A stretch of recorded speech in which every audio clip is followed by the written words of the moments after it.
Hello guys, in this new video we will be discussing about the 5 things that people should do with their money.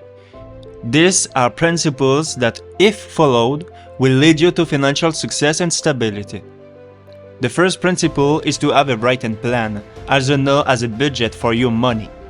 This allows you to have control over your finances and ensure that you're making the most of your income. The second principle is to get out of debt. The Bible states that the borrower is a slave to the lender, and by being in debt, we are giving control of our finances to others. By getting out of debt, we gain control and are able to build wealth. The other 3 principles we'll be discussing in this video, so make sure to tune in to learn more about how to take control of your finances and live the financial successful life that you deserve. So let's talk about the 5 things that the Bible says we should do with money. Now, there's a whole bunch of them, but if you do these 5 over a couple decades, 100% of the time, you'll get results that will blow your ever-loving mind. 100% of the time. Because let me just tell you, if you plant corn, don't be shocked if corn grows. As ye sow, so shall you reap. If you plant nothing and wait on the government, don't be surprised if you have mud. This is how it works. You are in charge of planting, and this is how we do it. The first thing is you get on a written plan. We call it a budget in the financial world. Don't build a tower without first counting the cost, lest you get halfway up and you're unable to finish, and all who see you begin to mock you and say, "This man began to build and was unable to finish." Don't build a tower without first counting the cost. My friend Zig Ziglar used to say, "If you aim at nothing, you will hit it every time." My friend John Maxwell says, "A budget is people telling their money what to do instead of wondering where it went." Winning is an intentional act. When the Super Bowl is over and the little reporter runs over and says, "How did you win?" the guy never goes, "I don't know. I just got off the bus and this thing happened." Getting to the Super Bowl is an intentional act over decades of developing your skill. No one accidentally grows a bumper crop unless it's weeds. No one. So plant something, control the process, control the controllables, write it down. This is my plan. I'm going to take care of my own household first, and we're going to live this plan out, and we're going to do this thing. It changes everything. The second thing is you need to get out of debt. Now, we knew Dave Ramsey was going to say this. That's a fairly predictable thing coming out of my mouth. But here's the deal.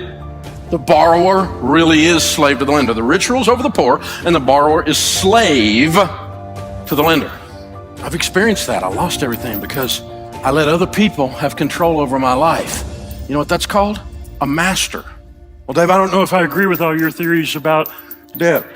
It's America. You have the right to be wrong. My old pastor used to say, "A man with an experience is not at the mercy of a man with an opinion." I've led more people out of debt and into wealth than anybody breathing on the planet today. And I'm not bragging. I just showed them how to do it. And so we're going to get out of debt because it's no fun trying to be married like this, right? This is crazy, you guys. We're walking through our lives where all the money comes in, all the money goes out, and only the names are changed to protect the innocent. We make tons of money and we have none, and we can't figure out why. I know why. You gave it all to a financial system that's designed to take it from you. You surrendered it. And we've got to stop. So I quit borrowing money, period, for anything, for any reason.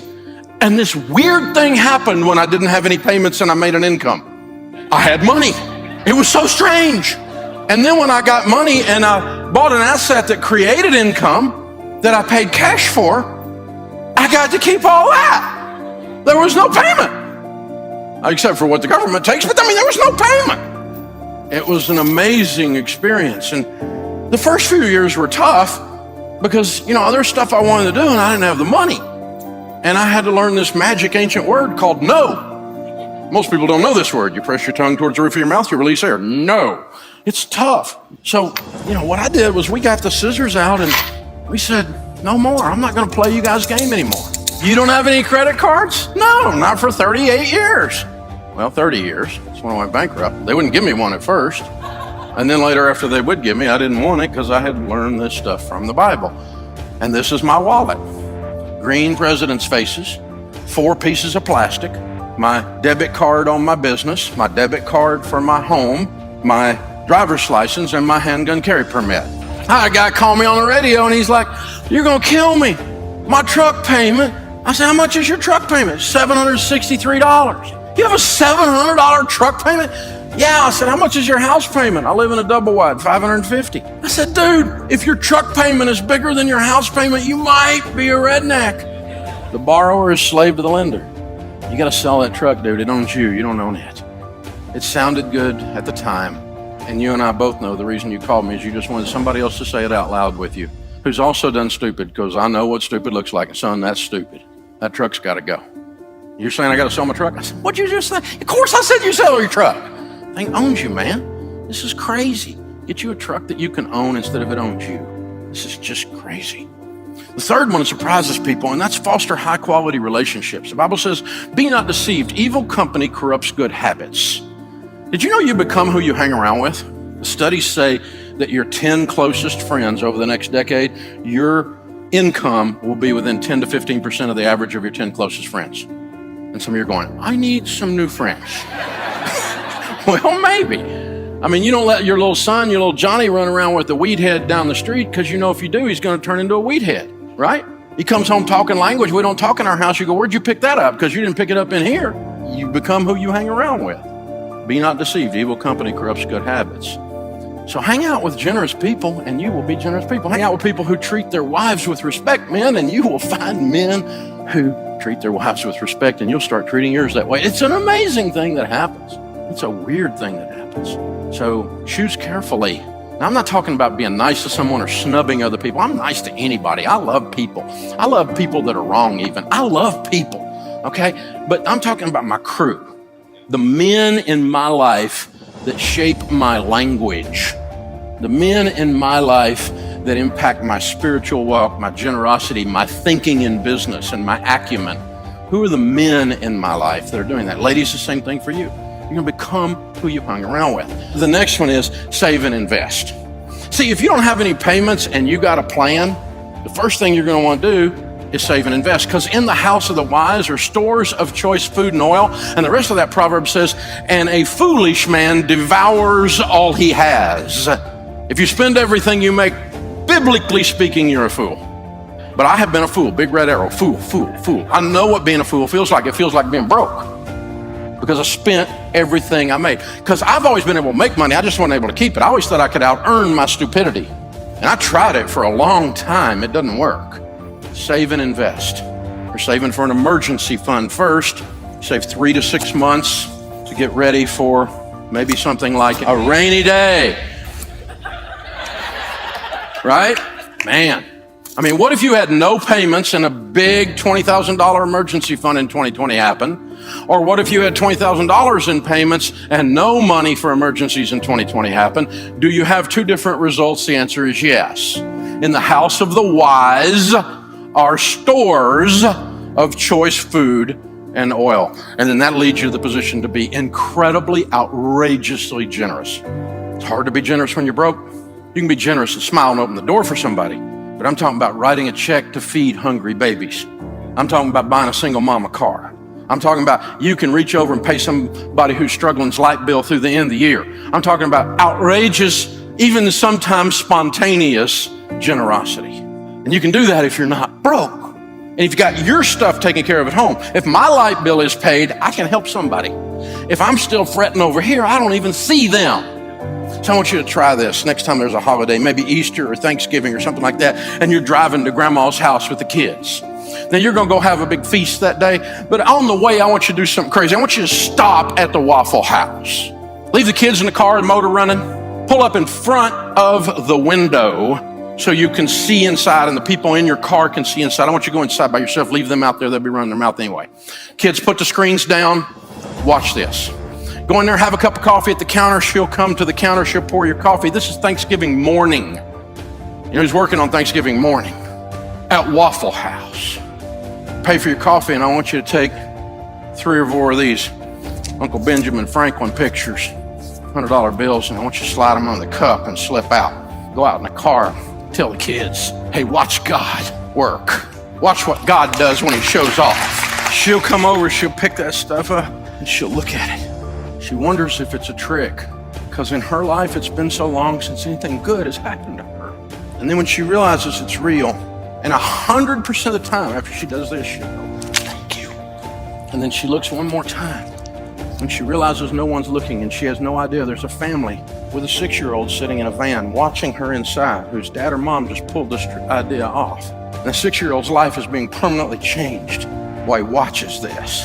Then she goes into and does a Snoopy dance, because that's the whole difference in her month. Now, I want you to go spend $300 with your spouse on a really nice night out and enjoy yourself. I want you to learn to enjoy money, but I dare you to have more fun with $300 than that. So to the extent you're not outrageously generous because you're in debt and haven't saved money and you're not on a plan and you hang out with selfish people who are worried about their Instagram photo, any one of those 5 things that's not there, or any 5 of those 5 things that's not there, it's time for all of us to get a little better and change. In conclusion, the Bible provides us with valuable principles for managing our money.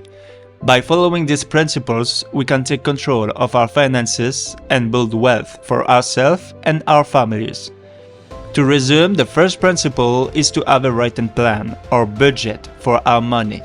This allows us to make the most of our income and ensure that our money is being used in a way that aligns with our values and goals. The second principle is to get out of debt. By being in debt, we are giving control of our finances to others and limiting our ability to build wealth. By getting out of debt, we gain control and can focus on creating incomes and building assets. The other 3 principles discussed in this video provide additional guidance for managing our money in a way that is consistent. It's important to remember that these principles are not a one-time solution, but a lifelong commitment to managing our money in a way that is consistent with our values and goals. It takes time, effort, and discipline to implement these principles and see the results, but with patience and perseverance, you will be able to achieve financial success and stability. It's also important to remember that building wealth is not just having more money, it's also about having a sense of security and peace of mind. When you have control over your finances, you can focus on the things that truly matter in life, such as family, friends, and making a positive impact in this world. By following these principles, you will not only achieve financial success, but also a sense of fulfillment and happiness that comes with living a life of purpose. In summary, Dave Ramsey provides us with valuable principles for managing our money that can help us achieving financial success and stability. By following these principles, we can take control of our finance, build wealth, and live a life of purpose and fulfillment. Remember that it takes time, effort, and discipline to implement these principles, but with patience and perseverance, you can achieve the financial success you deserve.